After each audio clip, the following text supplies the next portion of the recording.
కోట్లు అడగట్లేదు, బంగారం అడగట్లేదు. మాకు కేసీఆర్ ఇచ్చిన బియ్యమే మేము తింటున్నాం, పుణ్యానికి వచ్చిన బియ్యమే తింటున్నాం. ఇప్పటి వరకు మాకు రేవంత్ రెడ్డి ఏమి చేయలేదు, ఇప్పటి వరకు ఏం చేయలేదు. మా పిల్లలు హ్యాండిక్యాప్ సార్, హ్యాండిక్యాప్ నా పిల్లలు తెలుసా, చాప్ కోసం తిరుగుతున్న, చీపురు చాప్ ఇవ్వండి సార్. నిన్న కలెక్టర్ దగ్గరికి వెళ్తే ఇలా తీసి ఇలా పడేసి నా పేపర్లు. ఎవరు కలెక్టర్? ఎవరు?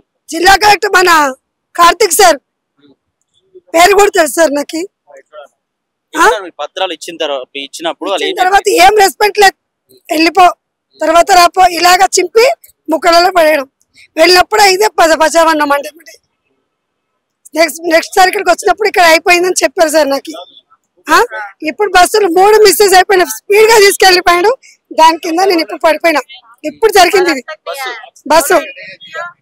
ఇది న్యాయమేనా సార్? ప్రాబ్లం ఏమవుతుంది? స్పీడ్ గా తీసుకెళ్ళడం. 1 సెకండ్ 3 బస్సులు మిస్ అయిపోయినాయి. 4వ బస్సు కింద నేను వెళ్ళిపోయినా, వేరే గుంజుకుంది, గుంజుకున్న సారి చనిపోయింది. అంటే ఫ్రీ టికెట్ అని చెప్పి ఎక్కించుకోవడం లేదా? ఎక్కించుకోవట్లేదు, రెస్పెక్ట్ లేదు. ఏమంటే మీరు పైసలు ఇస్తున్నారా? ఇవేనా సార్ మాటలు? మరి ఫ్రీ బస్సుల వల్ల మహిళలందరూ సంతోషంగా ఉన్నారని రేవంత్ రెడ్డి గారు చెప్తున్నారు. ఎవరన్నారు? రేవంత్ రెడ్డి గారు చెప్తున్నారు. ఇప్పుడు చూసారు కదా నా చీర ఎంత స్పీడ్ గా బస్సు వెళ్ళింది. ఒక లేడీస్ కాపాడకపోతే నా పిల్లల భవిష్యత్తు ఏంది ఇంట్లో? చెప్పండి సార్. జిల్లా కలెక్టర్కి వెళ్తే కూడా రెస్పెక్ట్ లేదు. మరి మా కేసీఆర్ సార్ ఉన్నప్పుడే మాకు అన్ని చేసుకుంటాం. అంటే ఇది పేదల ప్రభుత్వం, ప్రజాపాలన, పేదల కోసమే ప్రభుత్వం వచ్చింది, అందరూ పేదలను ఆదుకుంటామని చెప్తున్నారు. మరి ఏం చేస్తుండు సార్? 6 గ్యారంటీలు ఇచ్చిండు, ఒక్క గ్యారంటీ ఏం చేసిండు? ఒక్క గ్యారంటీలు ఏం చేసిండు సార్? ఒక పిల్లల పింఛన్ చేసిండా, లేదా నాకు పింఛన్ చేసిండా? నా భర్త పోతే లేదు.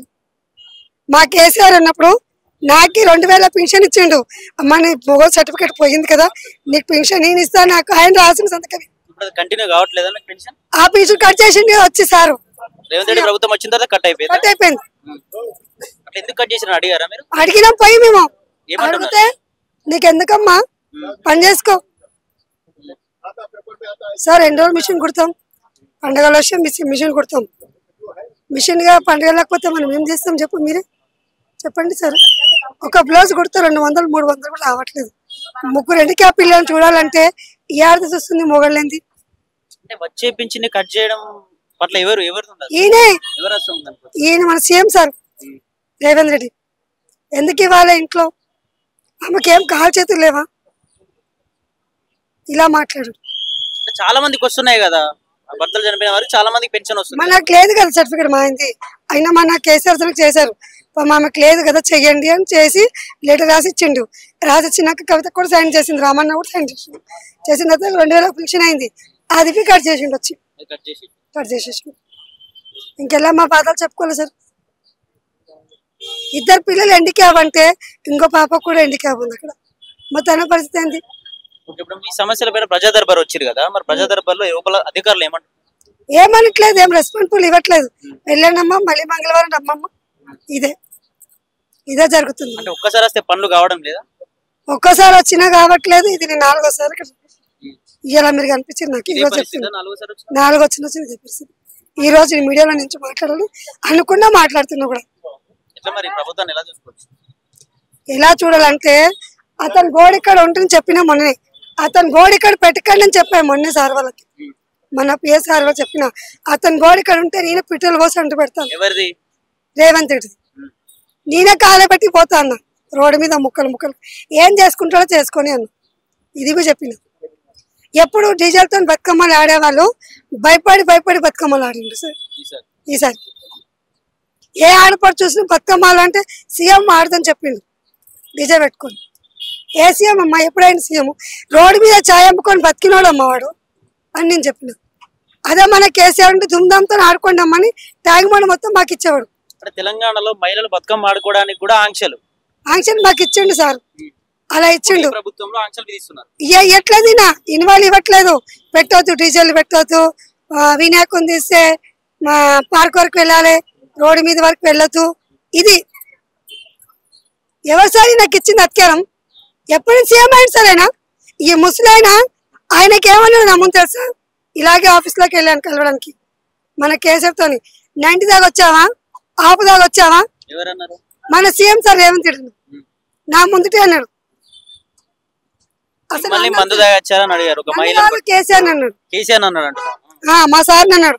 మా సార్ని అంటే అవును ఆయన తాగుతాడు పెద్దయినా, నువ్వు మంచోడు కదా మంచిగా చేయించి చూపించు మాకని అడిగాను. ఆ రోజు గొడవ. ఏమన్నారు తర్వాత ఆమె బయటకు పంపి అంటే నువ్వు బయటకు పంపించడానికి హక్కు లేదని. మా సార్ ఆఫీసులు తీసుకొని నడిపించినావు, నీ కష్టపడి ఎక్కడ పెట్టి మా సార్ ఏమి పట్టించిండో డబల్ కట్టి అప్పుడు నీవు సీఎం అని నమ్ముతానన్న.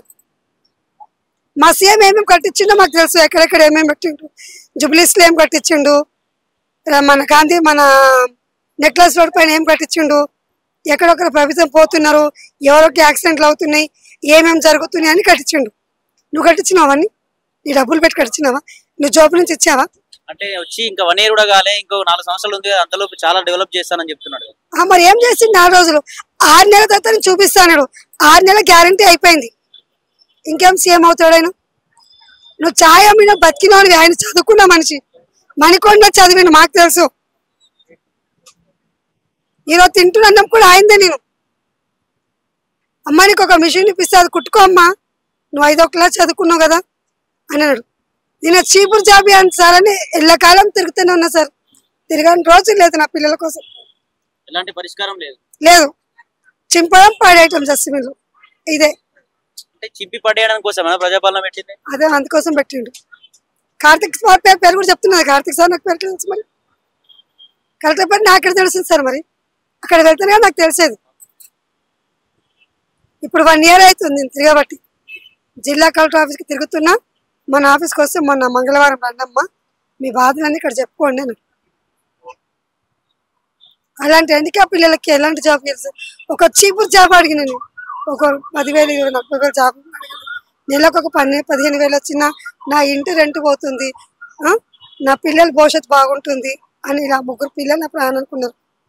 ఇంకో పిల్ల కూడా బాగలేదు, మరిది కూతురు, అతను చచ్చిపోయాడు, అమ్మ చచ్చిపోయింది. 3 పిల్లలు చదవాలి. మిషన్ కుడితే ఎన్ని వస్తాయి సార్? మా అంటే నెలకు వచ్చి 6,000 కూడా ఉంది. మీ ఇంటి అవసరాలు కూడా సరిపోవు. ఇక మీరు చెప్పండి సార్, నేను చెప్పాల్సిన అవసరం లేదు. ఇంత ఆ రోజు నేను ఇక్కడి నుంచి ఏడ్చుకుంటూ వెళ్తే మన సార్ వాళ్ళే నాకు నీళ్ళు ఇచ్చి తాపి కూర్చుంటారు ఇలాంటి బాధలు చెప్తే. ఎందుకు సీఎం అయ్యండి సార్? మరి నువ్వు రాకముందుకే మాకు డబుల్ బెడ్రూమ్ వచ్చింది, నువ్వు ఇచ్చినావని చేయనించి. ఇప్పుడు వచ్చిన తర్వాత మూసి నిరాధ ప్రాంతాలు అందరికీ నేనే ఇచ్చిన అని చెప్తున్నాడు కదా. చెప్పుతాను కొడతాను, మళ్ళీ మాట్లాడతా ఆయన చెప్పుతాను కొడతాను. నేను సార్ ఈ మీడియా మొత్తం ఆయనకి పెట్టండి. అతను రాకముందుకే నాకు కేసీఆర్ రామన్న పట్టా ఇచ్చింది. రామన్న నాకు ఆ ఫోటోలు నా దగ్గర కూడా ఉంది, ఇంకో ఫోన్లో ఉన్నాయి. ఏమనుకుంటుండు సార్ అయినా? చెప్పండి ఏమనుకుంటున్నాడు? నేను సీఎం అయినా, నేను ఇది చేస్తున్నా అది చేస్తున్నా. ఏం చేసిండు? ఏమి చేయట్లేదు మాకు లేడీస్కి. ఇప్పుడు బస్ కింద పడితే నా పిల్లల ప్రాబ్లం ఏంది? నేను ఇక్కడికి వస్తున్నా, అతను తెలీదు.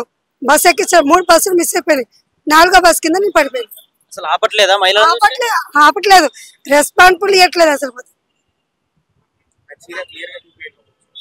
సరే మీరు చిన్న చీర ఒకసారి చూపించండి. ఇప్పుడే ఇది జరిగింది.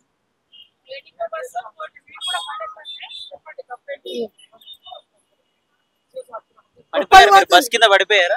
ఇగో కొంచెంది. ఇగో 30 నెంబర్ బస్ ఎక్కడికి వెళ్తుంది? ఉప్పల్కి వెళ్తుంది. ఆ బస్ ఎక్కినాను. ఇప్పుడు వచ్చినప్పుడు ఆ బస్ ఎక్కినా, వేరే బస్. మీరు పడ్డా కూడా చూడకుండా వెళ్ళిపోయిందా? చూసిపోయాను, వెళ్ళిపోయినాయి. 3 బస్సులు వెళ్ళిపోయినాయి, చూడలేనని. ఇట్లా కుంజేసుకుంది వేరే ఆమె. బ్యాగ్ ఒక దిక్కు పడిపోయింది, నేను ఒక దిక్కు పడిపోయినా. చీర మొత్తం ఇట్లా వెళ్ళిపోయింది రోడ్డు మీద. మళ్ళీ ఆమె పక్కకి తీసుకుని నా చీర సరి చేసి మళ్ళీ వాటర్ తాగిపించి పంపించింది. ఇలాగనా సార్?